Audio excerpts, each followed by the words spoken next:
Prabu Borosgora teh salah sahiji raja Panjalu. Kagungan putra dua nyaita Raden Arya Kuning sareng Raden Arya Kancana. Nalika ngarasa majana ecak ngaranam palai, maren muru ngabagawan. Anjeunna milih Raden Arya Kuning pikeun nuluykeun, manjangkeun lalakun Panjalu. Sang Prabu ngukur tatatan ngabagawan miangka jampah kali kulawarga. Kalebet Raden Arya Kancana. Raden Arya Kuning jeneng raja, mimpin rahayatna kalayan wijaksana. Panjalu tingtrim Kartara Harja. Hiji waktu, anjeunna aya karem palai ngabadahkeun si Tulengkong. Tuluy ngutus mantri pikeun ngangkir ramana ka Panjalu.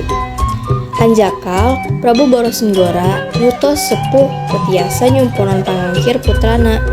Prabu Borosnggora laju ngutus Raden Arya Kancana pikeun ngawakilan anjeunna.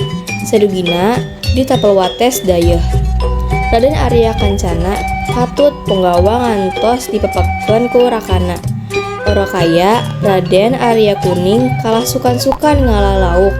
Ningal pola rakana kitu, Raden Arya Kancana bendu tuluy ngaburak-barik dayeuh, nepi ka antukna paletak pisan jeung rakana. Kajadian teu dugi ka Prabu Borosnggora. Santuina anjeunna ngutus Kampu Jayanu bisa dipercaya ngakulnana. Atukna nu paras teh aluk dieu.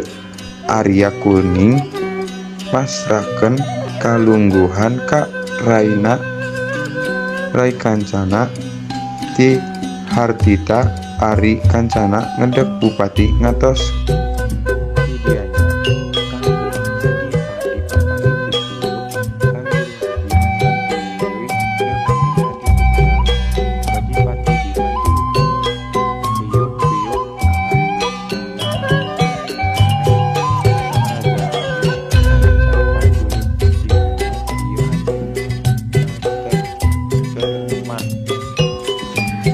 Arya Kancana dikentos ku putrana Nucikal. Sang Hyang teko dalam Cilangkung.